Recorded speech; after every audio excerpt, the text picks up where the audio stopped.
and welcome to Spotlight Indie. Thank you if you joined us for our live sesh that we've just finished, and thank you for joining us here for this next panel of our big Spotlight event. So the big weekend is here, it's Saturday, and we are joined by some epic, historically good writers. This is a historic panel that we've put together for you guys to talk all about the fusion of history and fiction and all the good stuff. So I'm your host, Frasier Armitage, part-time robot, full-time nerd, and author of Cage of Stars, among other things. I'm going to throw it over to each of these guys to introduce themselves. So, Phillip, could you tell everybody who you are, please? Sure. Well, first of all, Frasier, thank you for having me along with these distinguished writers. Thrilled to be here. When you said historic, I thought maybe you were referring to us all being old. I don't know. Accurate. Seems accurate, I think. But no, it's a pleasure to be here. And I love history. I've always loved history. When I became passionate about literature, it was really concurrent with a growing passion for history, because I think the two inform each other a lot. And certainly in what I write, but what I've studied as a medievalist, I do plenty of history along with literature. I think the two go hand in hand.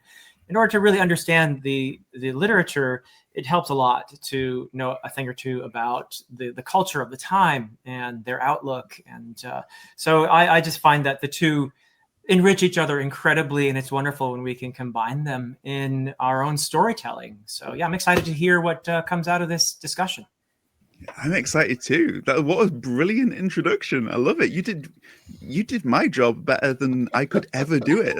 You'd think he was a professor or something, man. I know, right? Yeah. Who knew? Ancient in wisdom, Phillip, not in age, just wisdom. Thank you.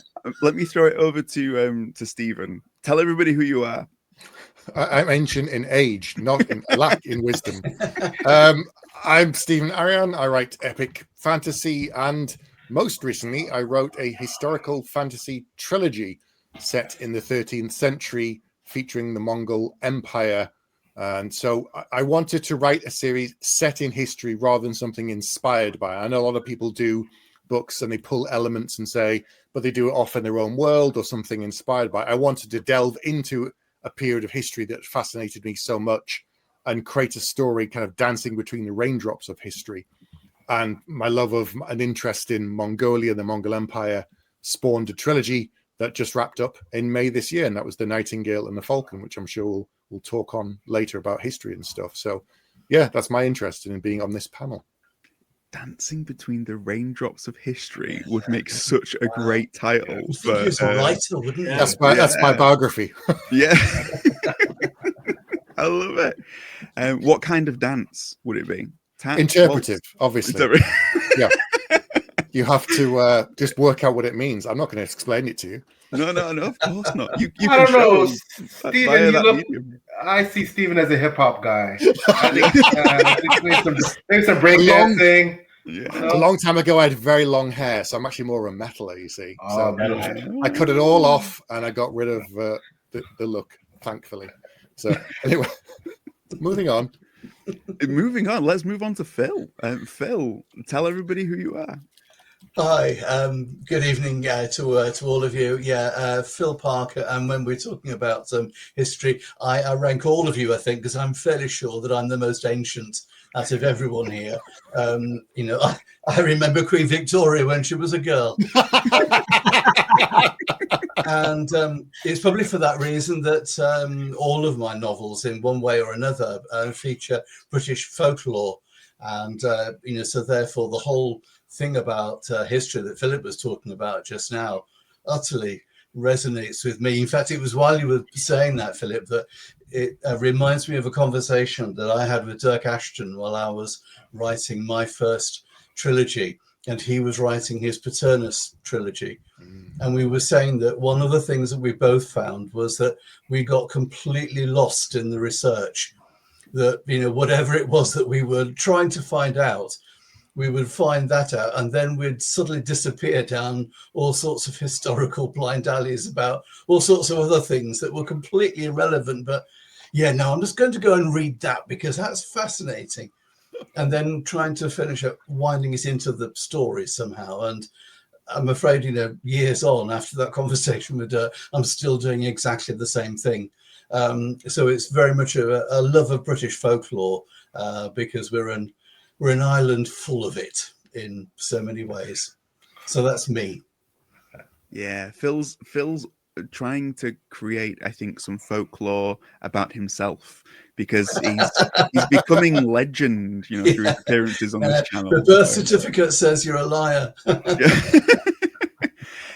PL, tell everybody who you are.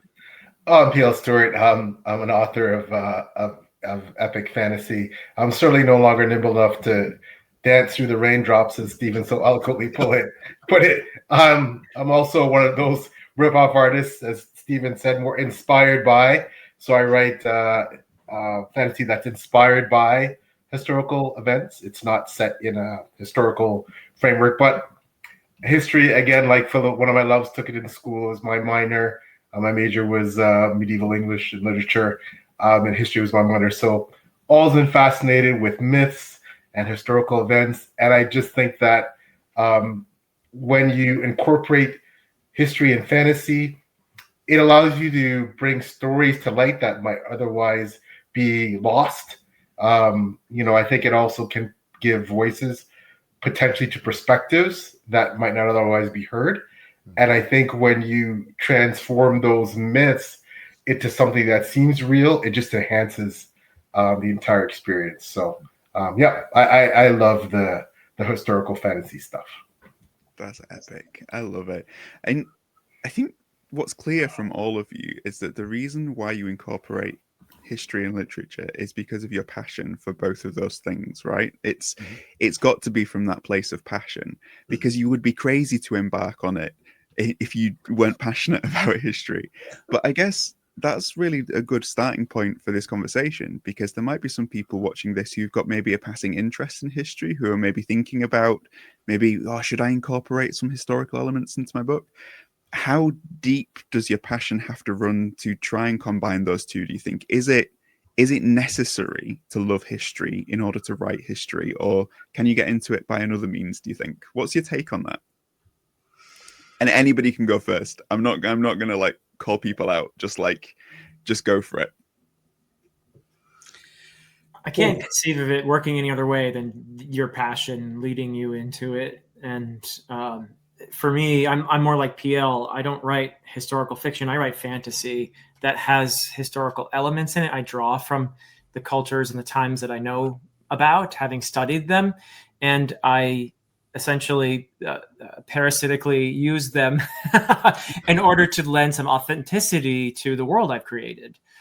So in terms of the presentation of the culture, in terms of the language, various cultures in this world that I've created, and I have drawn from Old English for a particular part of that world, and Old Norse for another, and the a sort of Proto-Germanic thing for the other. And then there are areas that are more Celtic in inspiration, and others that, in my case, because I lived in South Asia, there are some that are more South Asian in inspiration. So I've got that, and I feel like that lends a certain linguistic and cultural authenticity to the whole exercise, that hopefully it aids in the immersion in the story, that it gives the reader a sense of the layers of history of this world, and I'm the kind of author who enjoys writing that back history, and it doesn't necessarily even appear in the story, but it has to be there for me to feel that this place is three-dimensional, that it's a place that a story can happen in.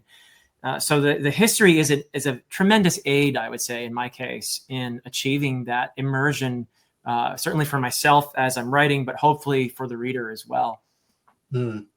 It's world building. I think it very much what you've just said, Phillip, has just inspired me just to think that actually it really comes down to world building for me, because when I sort of think of my stories, you obviously need to have a setting for that, and therefore it's the world that you construct around that plot that needs to feed into the stories, the myths that you have got there. And one of the things that's always fascinated me from a very early kid, now for the life of me I cannot remember the book, but I read a lot of science fiction as a kid, and one of the things that I remember reading was a story that there have been lots of civilizations before ours that have all, for one reason or another, been sort of disappeared, but the remains of those civilizations exist in our myths.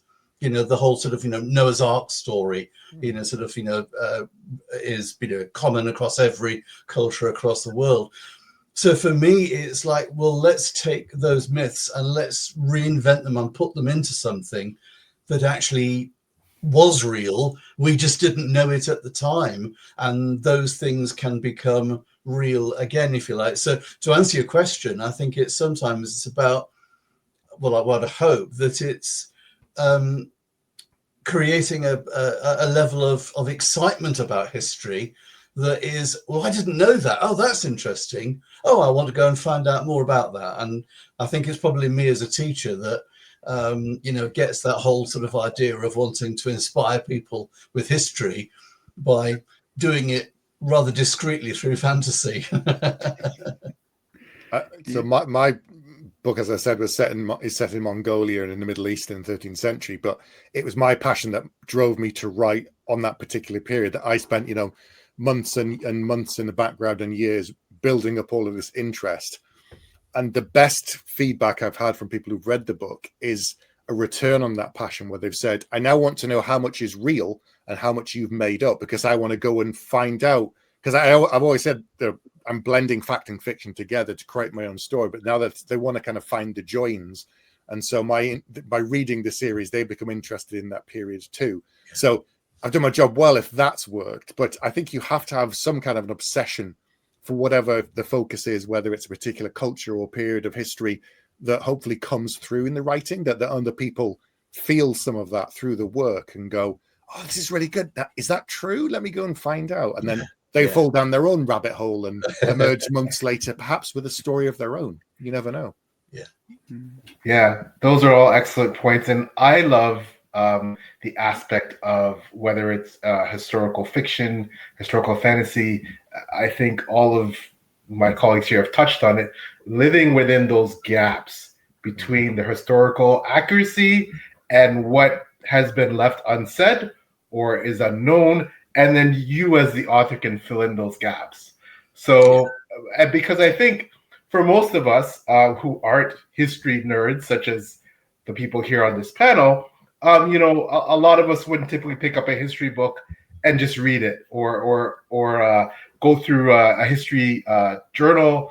It's not a lot of people find them dry, but when you write them in a fantasy context or a fiction context, that just really is exciting, can be entertaining, and that can give people an appreciation and a love for history that otherwise they may not have acquired if it was simply forced down their throat in school that they had to take a course about this particular historical topic. So it really, you know, having that imaginative part, the magical version of the past blended with the reality, it really does also offer some like educational value, I believe, because it can potentially make people more interested in history, which I think is a great thing. So I think that raises another like interesting sort of distinction that I want to draw early on in this panel, which is the difference between textbooks and novels when it comes to history. Let's start with you, Stephen, on this bit, because like you said, you're wanting to sort of dance between the raindrops of history, and it's typical that people from the UK would use rain as an analogy. But anyway, what are you saying? We're obsessed with weather. I don't know what you're saying. Carry on. So it's because you're sticking to facts and everything that's known about the period. What techniques do you need to acquire in order for what you produce to read like a novel, as opposed to for it to just read like, here's the facts and here's some bits I made up? What skills are required, you know, to be able to do that well, do you think? I don't think I could have written this novel 10 years ago, this series, that's for sure. Not just because I didn't have the skills as a writer, but also understanding story mechanics in terms of character developments, pacing, all of the kind of the arcs of that, because in this period that I'm writing about, there are lots of wars and lots of battles, but that's only one point of view, or there's 3 or 4 points of view in the whole trilogy. And so if you have a battle and then everybody else just stands around for 2 years whilst the rest of the battle's going on, or you just have them hearing about the battle, that's a really dull story. So I had to manipulate time sometimes. So even though all of the people who are involved in all of the battles are usually the same as in my books, even though the outcomes are fairly similar, how long it took, I've had to manipulate the time aspect, because some of the things took place over many years, and the story that I'm trying to tell, in theory, is probably like decades long. And without having lots of time jumps there, again, that can pull the reader out of the story. So it's constantly thinking about it as a reader, and with everything else that I've learned as a storyteller, how to know when to move events, when to manipulate events, and when to just stick to the facts as much as I can. But it always comes back to the individual, because as you said, if it's just facts and figures and people just reeling them off, it's boring. So you have to have it through the eyes of an individual or group of individuals, and talk about the stakes. What does it matter to them that this war, if someone wins or loses, why should it matter to them or their country or their clan or their people, whoever it might be? So it's always the macro events and down to the micro with the individual's perspective, and showing the fallout from any event, whether it's a war or something else. And obviously history is full of wars, so it's usually going to be some battle somewhere. Yeah, that's cool. What about you? We've got 2 films. So we've got a Phillip and we've got a Phil. I'm gonna go. Come on. We'll go Phil over Phillip. We'll keep it formal with you, Phillip. But yeah, so Phil P. Okay. Well, I was going to say, what have you done to stop your books reading like textbooks? It was really interesting just hearing what Stephen's saying, because it really resonates for me. If I go back to my first trilogy, which is really was really resonating with everything that Stephen was just saying. When I first started writing that book, I had got 2 twins as the main characters within it. And all of the events were happening to those twins, and I was ramming, that I'm using that word deliberately, ramming as much history into the story as I possibly could to make it valid and credible, because I wanted the story. Are you familiar with Raymond Feist, who did Fairy Tale? Mm-hmm. That book had a profound effect upon me, because it made everything about the fairy world so real and that it could possibly have existed. And it was that moment that made me think, yeah, well, there are all these stories that do that. And so I decided to create my own, and that was how the whole thing started. The trouble was that because I was ramming all this historical information into it, every time I read, what I'd created, halfway through the story, it was like, this is so boring. It's really, really bad. And I've got some early versions of it, which I keep just to remind myself and keep myself grounded every once in a while. And I read it and think, God, you really were awful then, weren't you? But the point of my story is this. It came to a point where I thought, this is rubbish. I'm going to have to scrap this whole story. It's no good. And as I was reading it, I came across one chapter of a very minor character who literally only appeared in that one chapter and nothing else. And because he was a historical character who actually features in Shakespeare's plays, I'm talking about Puck, Robin Goodfellow, that character suddenly made me think, actually, I'm writing a story about fairies. Why the hell am I writing about human beings? And that was the point where suddenly everything flipped. And all the history that I was talking about was about a character who was immortal. Of course, he's going to be preoccupied with those moments of history because he's bloody lived through them and he's got an opinion about them and they've affected who he is as a character.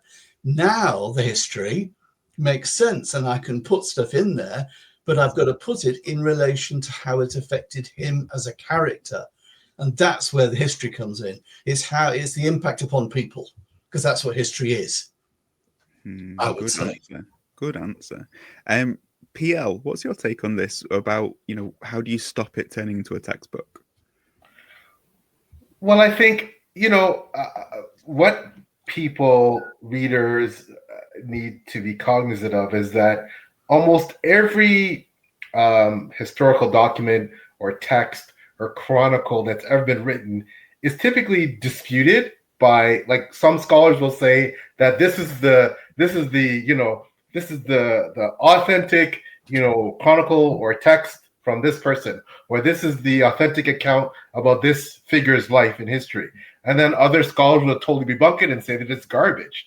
So what I think we need to realize is that everything that we base our version of what's real in terms of our historical account is disputed and debated and may or may not be accurate.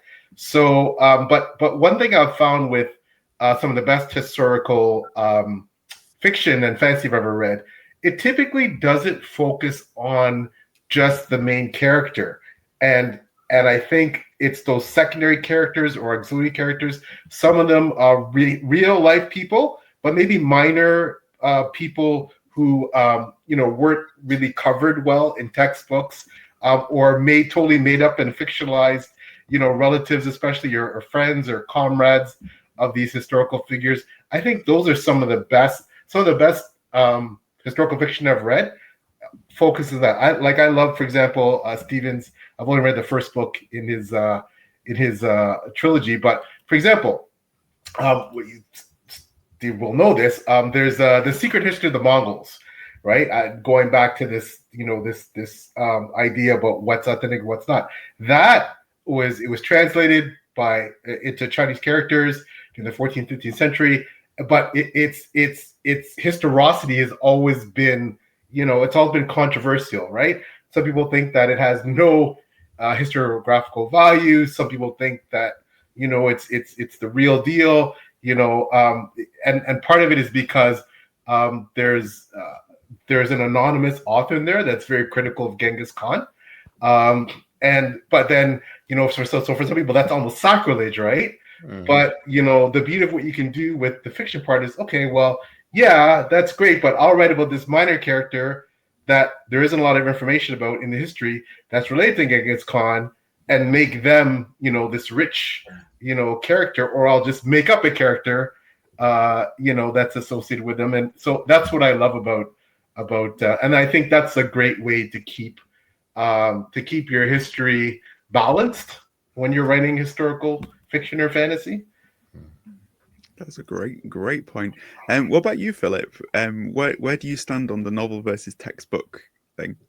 Yeah, I just want to riff off some of the great points that all three of you guys made, and starting with PL's point about the unreliability of history and the fact that we, in every era, interpret history through our own lens, through our own worldview, which colors the way we express that history. And then the next generation will debunk some of our interpretations because of that. And we're not even sure what all of our limitations are, because, we live with them in any given era. I'm sure, I read a lot about how 19th century historians like Edward Freeman and William Stubbs interpreted history and emphasized the freedom-loving nature of the Germanic tribes and how that translated into a sort of proto-democracy. And that all got completely debunked, after the 19th century. But everybody pretty much thought that was truth. That was the version of history that they had. So we see that again and again. And I think that we ought to approach history with a certain humility, having seen that over and over again. At the same time, we try our best to strive for the authenticity as much as we can, knowing that we're probably going to fail in some ways. But this also, I think, really goes nicely with the point that both Stephen and Phil were making about how, as you're writing fiction that is rooted in history, there's a certain point where you have to realize that it's story first. You need to write a compelling story. Historical authenticity is important, but what's more important is that you're writing a compelling story. I think that's what I was hearing. You tell me if I'm wrong. But I think that's a really essential point, actually, because we're writing fiction In fact, all history is in some sense a fiction. You could look at it that way. It is a fiction that we impose on the past in order to make sense of it. It's a narrative that we impose on the past based on the evidence we have at hand and our own particular lenses through which we see it all. So I love that point that if you're writing a story that is rooted in history, you really have to emphasize that it is a compelling story first. And if that involves tweaking things a bit here and there, like right now I'm reading, along with PL actually, PL and I are doing a buddy read of Bernard Cornwell's The Warlord Chronicles. Fantastic trilogy. Fantastic trilogy. So good. How historical is this? Yeah, I mean, Cornwell knew what he had to do. He does this in the Saxon books as well, where he'll move things around. He'll move a battle here or there according to the need of the story. A lot of this is really more. I mean, he gives you the feel of Dark Age Britain in a way that very few Arthurian tales do. But at the same time, he's making up whole places and characters, and and he's inventing stuff, and a lot of it is based on myth and legend and whatnot. So it's not. I don't know if historical fiction is even the right word at this point for what this is. I don't have a better one necessarily, but I love what he does in here. He's writing a compelling story that has the ring of authenticity because he's done his homework. He is rooted in that history. He has delved into Dark Age Britain and given us the feel of it. And maybe that's more important than sticking to the exact historical sequence and the facts and everything else. Yeah. So are we saying then that when it comes to writing successful, a novel with historical elements in it, is it more successful if it is deemed to be authentic rather than accurate? Would you say that that's fair? I think that's a good way to put it. Yeah. Yeah. Mm-hmm. Yeah. So I guess the thing that we've been talking about is really about you can't spell history without story, and you need to be a storyteller and a historian in that order rather than the other way around, which is really good advice for anybody who wants to get into this. Obviously, when somebody does take the plunge and they say, yeah, I'm going to include history in my novel, the first thing they're going to want to do is research. So I want to talk a little bit about research because, as you alluded to earlier, that in itself is its own thing. So tell us a little bit about your experiences with research of periods in history and some of the challenges that come with it, but also some of the benefits that come with it. Who wants to go first on this one? I will, if you like. I've got a story that I tell people who are sort of interested in this kind of thing that when I wrote The Bastard from Fairyland, my first trilogy. Sorry, can you bring it a bit closer so we can see it? Sorry, Tim. Bring it a bit closer to your camera so we can see it. There we go. Bastard of Fairyland. Yeah. From Fairyland, yeah. The first book in the trilogy is set in Glastonbury in Somerset, which is, I think, if you want a central point in Great Britain where there is the greatest sort of focus of mythology, I would probably argue that it's Glastonbury because it is full of it. And so in order to do that, and when this is the story that I was talking about earlier on, I went to Glastonbury because, I wanted to get a sort of a feel for the place. I had a, wander around the town. I went to Glastonbury Abbey. I climbed the Tor and so on. But one of the things that I did was I stayed there in a sort of a small sort of B&B. And the guy that owned it asked me while I was there. I sort of told him that I was researching this book that I was going to write. Couldn't be more helpful. And what he did was, I think, basically wrote the book for me, because he filled me with every single story that you wouldn't find anywhere else. You don't find, well, you do find some of these things. So I've done searching for them. But so, for example, if I use one of the best things that he gave me, which was King Arthur's hunting path, which is a sort of famous and mythological story that I think largely only people in Somerset know anything about. But it's a fascinating diamond-shaped thing of 4 different sort of hill forts. Glastonbury Tor is one of them. South Cadbury, where they believe that Camelot existed, is the south of it. You've got Burrow Mump on the west, and you've got Hampden Hill on the east. They are all exactly, and this is the bit that really got me when he was telling me all this, they're exactly 11 miles apart. They are all 27 degrees from one another in this diamond shape if you measure it on the 1st of May, which is Beltane.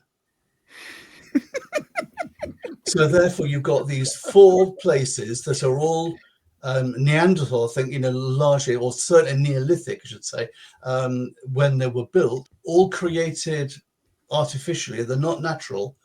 And the story goes that that's the route that King Arthur and the Wild Hunt take on Beltane. Now, you get a story like that from the local person, and it's like, yeah, can you just say all that again, please? Say it into the microphone, please, this time. So that for me was the benefit of not just simply going to the internet. It's talking to people. It's finding out from people. It's the stories from the local people that make all the difference. Sorry, I've rambled on a little bit there, but that's just to sort of illustrate my point. What I love is that I ask you a question about research and then I feel like I've done some. That's absolutely amazing. Thanks, Phil. Yeah, what about I think somebody mentioned the word rabbit hole. Like how easy is it to fall down a rabbit hole when it comes to research? Yeah. Very easy. Very easy. The real answer to your question, Frasier, when is enough enough? The answer is never. Yeah. We could get lost in this endlessly. And, for me, when I can remember distinctly as a 12-year-old boy reading The Lord of the Rings and feeling just such a sense of place and authenticity. It's obviously a made up world, but Tolkien was deeply rooted in, of course, his studies of medieval literature and Old English and Old Norse and all of that. And a lot of the themes that resonate in The Lord of the Rings and his other writings are taken from those great ancient sources. And so for me, I sort of set off on this idea, even as a 12-year-old kid, that I want to do that. What this guy did, he's pretty cool, So I went out and learned a bunch of dead languages and, did a bunch of research. I took the scenic route to become a fantasy author, which is, learning all this stuff and filling my head with it and hoping that it comes out in a story in some way that's compelling. But yeah, I think we spend our whole lives chasing after, these, what's around the next corner, what's over the next horizon. What other things can we learn about the ancient past that will inspire us and fill us with the desire to tell more story? Because I think that's where it came from for all of us. Yeah, definitely. Really good point.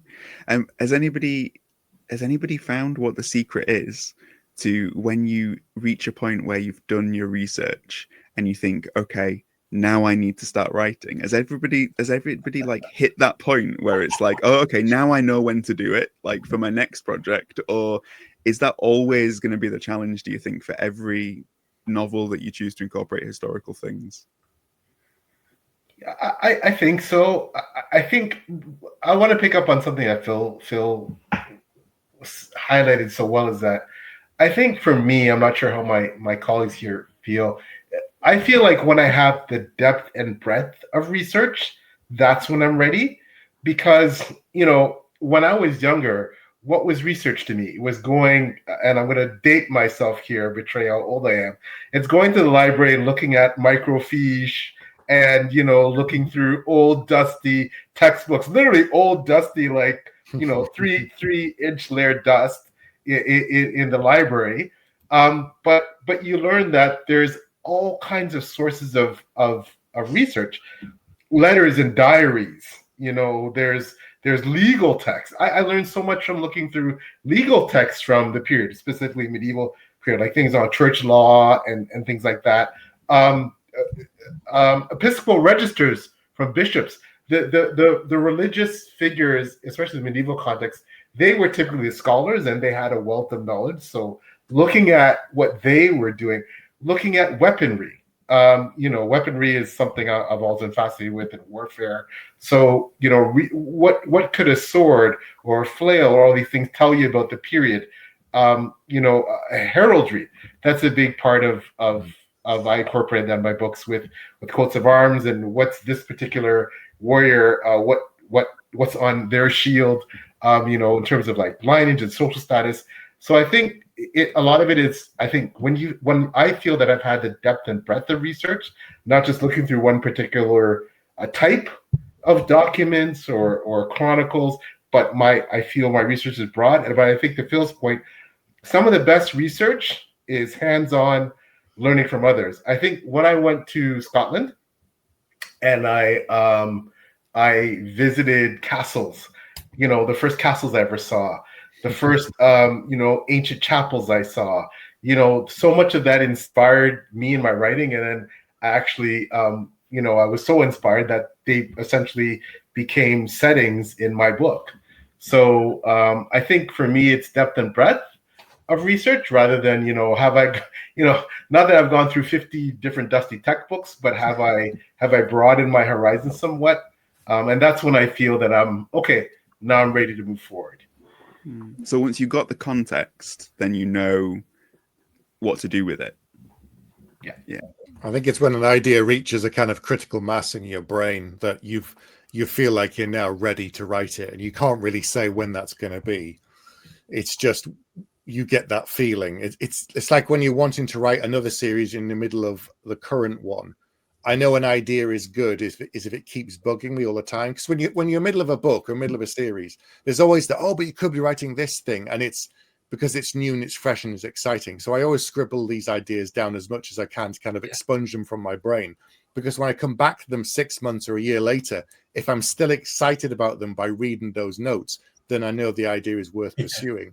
Whereas if it was just a distraction at that time, because I was 6 months into a book and I got so many more months ahead, it sounds, you can spend months creating stuff, because that's not writing. That's just looking up things. Whereas the actual grind of doing a book takes weeks and months. Anything can sound brilliant, but it's that thing of you come back to it. Does the idea still excite you? Does it still sound interesting? Do you still want to find out more? That's when I know it's right. That's the one to write next. Really good point. What we were saying about world building, for me, it's that thing that the world is now complete. I know what it looks like. I know how people behave in it. I know how the characters are going to react to things, because the world is real. It's as real as what you find outside when you open the door. It's got to be real, and if it's not real, then you haven't finished. Do you ever get such a thing as like research fatigue as well? Like, I imagine, just taking Stephen's books as an example, like I imagine when you're about 3/4 of the way through book 3, the idea of reading another Mongol textbook is just like it must be like, oh, there's a new work that's been published. Do I have to read it? Is it like it's worse? It's worse because I'm halfway through writing. So it's a minor spoiler. In book 3, I need to get a couple of characters from point A to point B relatively fast. And I thought, they'll just take a ship. And then I thought, hang on, this was a real place in history. Could they actually have got a ship from there to there in this period? Was that even a port? I know it is now, but was it then? 4 hours later, I found the answer to what is 2 lines in the book. No one will know. No one will care, even though it says fantasy on the back, but I had to do it. So it wasn't like finding a new textbook. It was finding that answer. Otherwise, it was just going to itch at the back of my brain until I felt that's one detail that I needed it for the story. Like Phil said, the world felt fleshed out. I was ready to go. I started writing. There was other books coming out, and I thought, no, I've got what I need. I'm not going to do more research unless it's suddenly applicable to the plot, and then you need to know that detail. Then you have to stop and go and find that thing out. But there'll be that one really uber discerning reader that is so well. I already met him at Glasgow. They'll say, "Hey, you know what? They couldn't take a ship then. There was no harbor back then." You'd be like, "Oh man." I had that at Glasgow. Came up to the table and told me something else that couldn't have happened in that period, and I said, "Okay, fine." It's like, Well done. I'm not a historian. You got me. it's like the magic's fine, but the fact he got a ship from there—that's when I lost it. It's like, yeah, I love that. Yep. I want to talk about because we mentioned earlier about, I think with a lot of what you've discussed, stories come from the gaps, right? So we don't know everything about these periods in time, and there is a lot less known about history the further back you go than more recent history. Do you think that it's easier in some ways to write stories with an ancient element to your history, as opposed to writing a story like set in the 90s? And I am really sorry, but yes, the 90s is now history. How depressing is that? But like but like, is that what do you think? Do you think that there's like a difference between recent history and ancient history? Yeah, I don't know. I mean, I think, first of all, I actually want to just go back to PL's point about castles, because you guys are lucky. You actually have castles where you live, whereas all we've got here in North America is White Castle, which is, it's a fast food place. Oh, okay. I'm glad you told me, because I was like, I don't know. Yeah, sorry. Yeah. But yeah, no. In terms of your question, Frasier, could you repeat it again, just for clarity? Yeah, so when I think about sort of like the stories that you could tell in an ancient setting, when there is a lot less known, I think about there's so much room in places like that, as opposed to if I was going to set a novel like, even 50 years ago, a period piece, you would have to do there's so much more available. So I'm thinking about the limits that imposes upon you as a storyteller, and whether it's in some ways it's more that there's benefits to setting something further back. Just for anybody who's thinking about it, there's just it really the real answer is, to me anyway, is that it depends. So we know a lot more. The idea that we know less as we go further back isn't quite true, in the sense that we know more, let's say, about ancient Rome than we do about Dark Age Britain, for example. We have a lot more knowledge of certain places than others. So it depends on the state of civilization, I guess, in a sense, and whether or not there's literacy, what kind of archaeological records there are, because, just it could come down to what kind of soil there is, because certain types of soil are more acidic and we have less there than in other drier, whatever it might be, So it's not quite as neat as older, we know less. And at the same time, I think in the genre that I play around in, fantasy, you could have, there's urban fantasy, you could have something like the Dresden Files, which is in Chicago, and you still have, lots of room to play, as long as it's fantasy, and that allows you to have, fairies and demons and whatnot invading modern Chicago. So, and at the same time, I've only been to Chicago once myself, but it feels like it's rooted in that place, that probably there was some research done to make sure, that the references were correct, at least in Chicago, at least to somebody who doesn't know it that well. But so, yeah, I think it really depends. Even if it's recent, you can have room to play, I think. Yeah. Yeah, that's a really good point. I hadn't thought about it like that before. Thanks, Phillip. What about everybody else? Is everybody else kind of on the same page with that? Yeah, I think for me, it's your point about the gaps. I think that's the sort of crucial thing. It's what people don't know, but your job as a storyteller is to make them think, I wonder if that actually could be true, and if it is true, then could it have happened like that? There's one of the reviewers of my first book about the British Bureau for the Arcane, which is very much urban fantasy, talked about the fact that what he liked about it was that I molded history and mythology. And I like that word, molded, because that's very much what I've sort of set out to do. To illustrate it, one of the things that's a modern day sort of thing is that, did you know that Adolf Hitler set up during World War II, or at least the lead up to it, a werewolf squadron? Huh. Whether that's true or not, but there is a myth. There is a very solid myth that you can actually be sort of read about. That there are books about it. So surprisingly, that there was experimentation going on in order to generate werewolves because they would be a phenomenal warrior on the battlefield. And so, for me, where my story starts off in World War II, well, you've just got to use it, haven't you? You find that story, you have to use it. It's like, well, it's sat there, it's asking to be invited in. Well, what am I going to do? Be rude? No, I'm not going to use you. It's impossible. So, yeah, bring you in and use them. It's the gaps. It's, it's what people don't know. When you're talking about, is it more difficult to write something that's further back? The only thing I think that can be difficult is for an individual now to relate to how life was then. An individual living with the internet. The fact that the five of us are talking from around the world instantaneously. Like, I still have trouble convincing some of my friends' children what we did before the internet. They essentially think we sat around playing with sticks all day in the street, and they didn't understand what we did with our time. So if you extend that to the nth degree and you go back to the 3rd century and you have a group of children, what were they doing? But you've got to then, as a storyteller, how do you write something that then a child or anybody reading that book, one, it'll be of interest, and two, they can relate to it.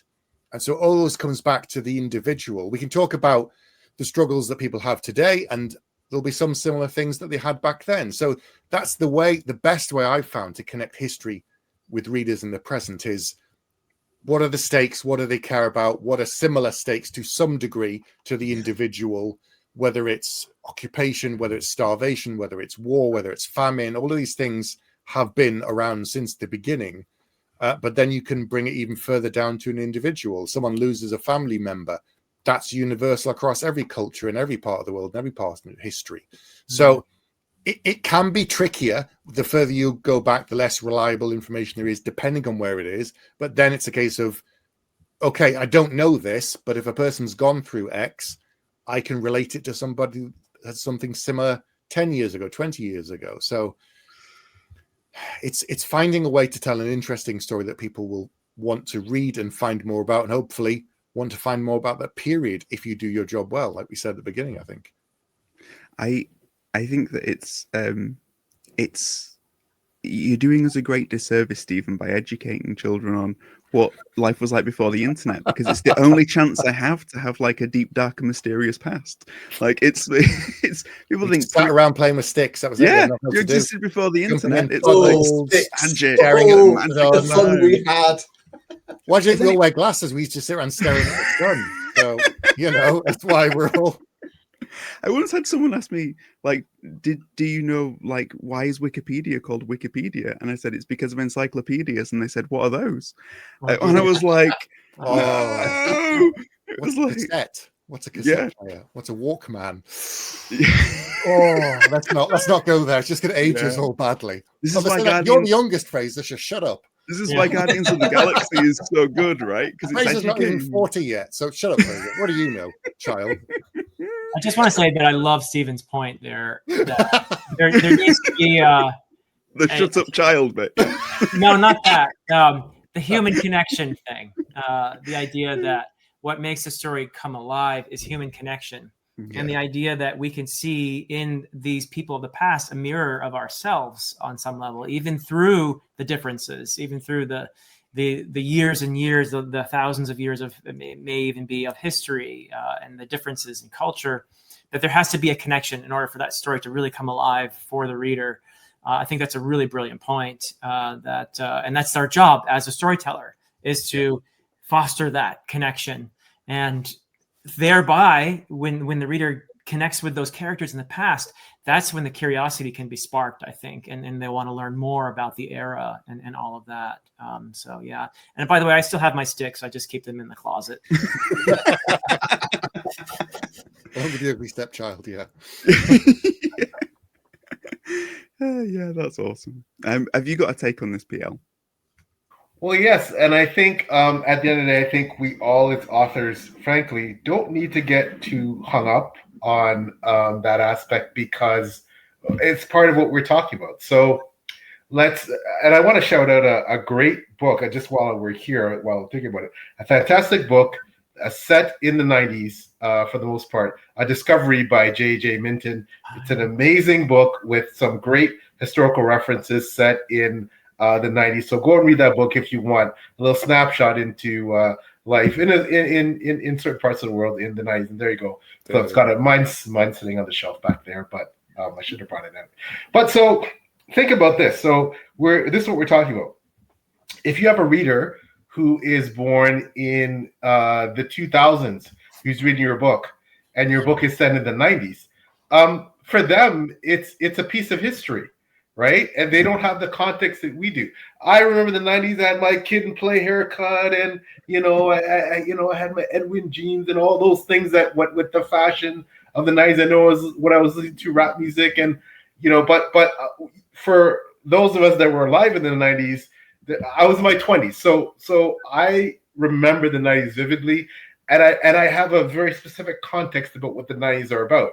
Your readers will, depending on how old they will have very different contexts about different historical periods than depending on who they are. So, and of course they bring their interpretations and their ideas and thought process about what those periods represent to them.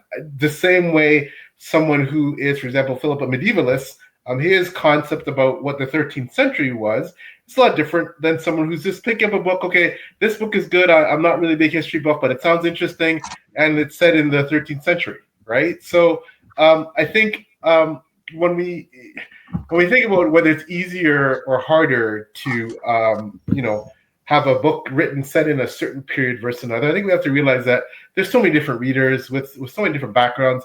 Some have, a depth of historical knowledge, and some don't, and there's nothing wrong with that. So I think as long as your book has, I believe, as we talked about, a certain sense of authenticity, like it seems like that could have happened, whether it did happen or whether you're completely making it up. I think that's what makes these type of books work well for readers, right? The readers don't have to have a specific background in history in the period. They're just, as Stephen said, it's a good story, right? So it really doesn't matter, in my opinion. That's great. That's such a good take. Yeah, I was thinking about Philip's take on medieval history, and then thinking about the opposite of that. And the first thing that popped into my head is like someone who thinks that, like in medieval times, they all went around smashing coconuts together and talking about swallows. That to me is like the very. What are you saying, Fraser? Yeah, they did. We all know that's historically accurate, right? Oh yeah. Yeah. But where did they get the coconuts? The swallow. The swallows, clearly. Of course, yeah. But the African swallow. Yeah, they drew a line that they had to, so they could hold it together because a piece of twine. Yeah, piece of twine. That's it. Let's talk about wish lists, right? Because we've probably all got one, like a historical fantasy book or a historical book that has some kind of SFF element about a period of history that we think is what we would love to see done. So what's on your like secret wish list? Let's start with PL for this one. Wish list. So are you talking about books? Sorry, I just want to clarify, just books that I want to read that I believe have those elements that or is that what we're talking about? Let's go with like what would be your ultimate historical fantasy if you were to ever see it out there on the shelf? What would the blurb read? What period would it be? What period of history? What would you want to see in it? All that jazz. Can I cheat and just say I think I've found some of them? I've honestly found some of them. Yeah, I love it. Yeah. So for example, we discussed, I'm not sure if Philip's read it, but I know Stephen and Philip have, and I've already read it, but a buddy reading it right now with Philip. Bernard Cornwell's the Warlord Chronicles. That for me, that's almost as perfect as a trilogy can get in terms of having the historical elements, the fantasy elements. That's it hits the mark for me, man. That's fantastic. Stephen series, which I see. I love the Mongol period. There's another indie author named Jason Chen who writes great, much more fantastical elements in terms of a series about the Mongols. But his series, Stephen's series, love the period, love the setting. I really, it's a travesty I haven't gone back to finishing Stephen's series, because you know how TBRs are. But those are good series. Phillip's series, the Dan trilogy, pretty well my favorite indie fantasy series of all time. I think it comes the closest to me, giving you that feeling of their Germanic, Britain, the pastoral, like the things that, what I loved about medieval history. So when I read Phillip's book, I'm actually rereading one of them right now. It puts me right in the period, right? Even though his books aren't set in medieval Britain, right? But obviously inspired by certain elements of the area. But so I think for me, and I could go on, but I think I've found some of those books, right, in my current reading. So I love it, PL. I knew I could have bet money that PL was going to come on and talk about other books that are already out there. I love you, PL. You're awesome. In terms of periods, let's narrow it down for everybody else, because I feel like I want to make this hard. I don't know why, I just got that compulsion. What is there a specific period of history that you would love to see tackled in fantasy that has not already been tackled? Ooh. That hasn't been. Oh, yeah. Grief. Or that maybe it has, but it's maybe not been tackled prolifically. And Stephen, you can't say Mongol because Well, I can go with. I was going to shout out a couple others just before I answer your more limited question, if I can. I think Shauna Lawless has done a really cool thing in the Kingdom of Gods the Children of Gods and Fighting Men is the first book. It's the Gale Song. Gale Song trilogy. Yeah. Yes, Gale Song. What I love about what she does there, and I've only read the first book, I haven't continued yet, but I want to. It's a combination of myth and history and just great storytelling and compelling storytelling. And I love seeing those elements brought together in the way that she's done that there. Another one that I think we ought to mention, to turn the tables a little bit here, is the Drowned Kingdom Saga by Mr. PL Stuart.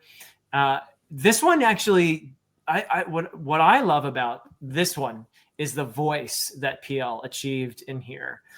There are a lot of modern fantasies that take inspiration from older stories and myths and whatnot. But a lot of times, to me at least, they feel very modern in their voice. And what I think PL has done is still very accessible, still wonderful, easy to read, but he's given this the feel of an epic. Like when I'm reading this, I feel like I'm being reminded of the Aeneid, I'm being reminded of the Iliad. I'm put in an ancient world, okay? And I love that. That is something I look for, is in the prose, having someone transport me just through the prose alone. There are signs in the prose that I'm not in our world anymore. I don't want it. If it's supposed to be ancient feeling, I don't want them to sound like they're from New Jersey. They need to sound like, this really does that for me. And of course, there's a lot of Atlantis type vibes going on in here, but just ancient culture that reminds me of those great epics. So that's good stuff too. But in terms of a period I'd love to see portrayed, having lived in South Asia, a place that is so rich in myth and cultural tradition and whatnot, I think there's still a lot of potential. We are seeing some people drawing from those nowadays. You've got Gaurav Mohanty doing the what's the name of the series now? I can't remember the name of the series, but Son of Darkness, is that the first? Yeah, Sons of Darkness is the first book. Yeah, Sons of Darkness is the first book. But he's one a good example. But I think there's still plenty of potential there in South Asia to draw from, and there are some really talented authors who are doing it. So yeah, I'd love to delve into more from that part of the world, going back thousands of years. They can go back there, to the time of the Mahabharata or the Ramayana and stuff like that. There's some rich material there. I love that. That's so cool. I was trying to find the name of the series, but I can't. I've got the book, but I can't find the name of the series. Yeah. There's the Sons of Darkness. Yeah. Awesome stuff. Yeah, and I've got the second book. I read The Sons of Darkness. The second one is Dance of Shadows. And for some reason, I don't see the name of the series on here. But it's something really short, and I can't remember the name of it, unfortunately. Yeah. Sorry, Anyway, good example. Yeah, great example. Thank you. What about you, Stephen? Let's go to you, and we'll end on the mythological. I'm going to sneak one in because I've just finished it. I've just finished reading The Bone Raiders by Jackson Ford. It was actually in a Mongol period, but it was not. It's the world with two suns. So he's basically kind of taken it as a framework and veered it off into his own place and borrowed from it, and that was a lot of fun. But it did have the kind of more modern dialogue in order to make it very accessible to modern readers. So, but then again, it's not historically accurate. It's not meant to be. So that was a wild ride. Period I'd like to see. I don't know. Angus Watson did like an Iron Age series, a trilogy. And I don't think people have done many fantasy series books that go really far back, like pre-Christian, Bronze Age. I think Christian Cameron's done some Bronze Age fantasy books, hasn't he? And they're fantastic. They're awesome. I've read. Yeah, like we see a lot of knights in armor. I love all that kind of stuff. And as we said, the Bernard Cornwell trilogy and that kind of stuff. But going even further back, I haven't really seen much of that at all. Like Stone Age, even, or what will people do? Because we always talk about the difference between fantasy and science fiction is when technology reaches a certain point, it then kind of drifts into science fiction. But if you go back the other way, even further, they're still human beings. They're still struggling to some degree to the same sorts of things. But I've not seen any kind of really primitive stuff, unless you like playing Far Cry and you go back to the really early Far Cries where they're hunting woolly mammoths. That's about the closest I've seen in the fantasy setting, really. Yeah, is it like there's an author? Is it? I see their books all the time. Is it Jean M. Aul or something like that? Jean M. Aul, yes. Clan of the Cave Bear. Clan of the Cave Bear. There's like 7 books in the series, and they're all beasts of books. They do blend. You're right. They are woolly mammoths in those books, but they were written, I'm going to say, in the 80s and 90s. I'm going to say. Yeah, they're old books because where I see them, because we have a lot of secondhand bookstores and there's always one in there. So it's like, that's the author I've got in my head when I picture like that age. Yeah, I feel like, that's what the image I get. But yeah, that would be really cool, though, wouldn't it? Like because they released a movie a while back, didn't they? Of 10,000 BC. Like if they did like that, but with fantasy and magic, that's kind of like that's awesome. Phil, let's go over to you. I'm struggling on this one, I must admit. First of all, I'm doing what PL's has done. I've got to say that for me, it's what Alex Bradshaw does with his 2 stories about that have got Norse Viking settings. Each review I've done for his 2 books, I've said the same thing. And it's what we've been talking about here tonight. It's about that immersion factor, that you are utterly, completely immersed in the world to such an extent that you are there. You are in amongst, the forests, in amongst, the sort of, the tribal village and so on.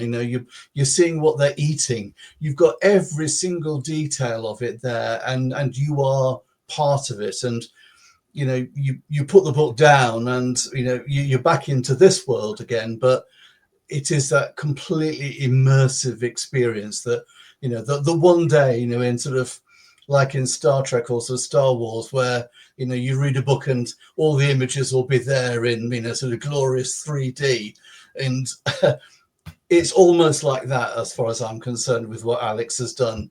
Talking about Trollgrave, right, Phil? Is that yes, that's right. Yes, yeah, and Windborne as well. Yeah.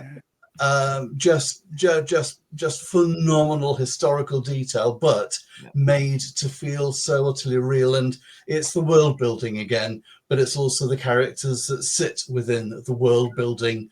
The history informs all of that. But to answer your question, and I don't have any one particular sort of in mind, I would love to see something happen with fantasy in Victorian England. Purely because it's the point where science and engineering and the natural world collided. And I think there's all sorts of sort of possibilities there of where you might fit fantasy into those gaps. And, you know, that just makes me think, yeah, Victorian England would be a really great place. I don't know if there's any stories that have already been written about that. Perhaps you guys do, but that for me is, I would be interested in that.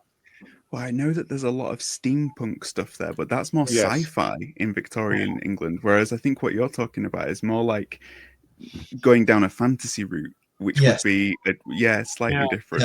There's So, a little not sort of talking about parallel worlds. It really is, you know, it's historically, you know, sort of what's actually happening in the 19th century. So Susanna Clarke's Jonathan Strange and Mr. Norrell is a bit earlier, but that might fit the bill, sort of. Yeah. Yes. It's yes. I hadn't thought of that. Yeah. That's a good example, isn't it? Yeah. That's great. I love it. Thanks, everybody. So I feel like if we were going to try and recap this past conversation that we've had, for anybody who is wanting to fuse fiction and history, I think the main things that I've learned is stay passionate about the period that you want to write in. Focus on being a storyteller first rather than a historian. Go for authenticity over accuracy. Use research to get the context, and once you reach a saturation point, you're ready to go. And when it comes to the books that are out there that are on the period, if you have like a wish list, you'll probably be able to find works that you will be able to read, because there's pretty much everything out there, and you just need to look hard enough to find it. So if you're looking to get into a historical book and a historical novel in that period, go out and find the book and see if it's there already and see what you can learn. Would you say that that's kind of that kind of covers the last hour? Yeah, very fair. Yeah, awesome. Thank you so much for joining me, everybody, and thank you everybody who's tuned in as well. Let's go around and let's tell everybody where they can find you. Let's start with you, Philip. So where can people find you if they want to learn more? Oh, well, aside from in Middle Earth and other venues, they can find me on YouTube, my channel, very creatively named Philip Chase. And I'm on other social media like X and Blue Sky and Instagram as Philip Chase 90, Philip Chase 90. So that's where you'll find me. Amazing. What about you, Stephen? I'm on Blue Sky and on Instagram. I've got a YouTube channel that I don't update anymore, but that's got lots of writing advice videos on there. But those are the only kind of two social media, and obviously my website as well. Check out stephen-aaron.com for information about events and newsletter and that kind of thing. Amazing, thank you. And Phil? My website, Phil Parker-Fantasy Writer, or if you just simply Google Phil Parker's Speculative Faction, not fiction, but faction, that's my site. And Phil Parker on X, Blue Sky, Instagram, pretty much. Amazing. Or you'll find him on the 1st of May every year walking the diamond is the other place to find him. Yes. Storming through Somerset. Yeah. And PL, what about you? The website plstuart.com and social media, Twitter, X, Instagram, Blue Sky, Facebook. They're all pretty well at PL Stuart Writes. Amazing. Thank you for joining us, everybody. In about an hour, so at 5 o'clock, we'll be able to enjoy a workshop that was done on writing audio drama. So if that's something that you're interested in, stick around on this channel for that then.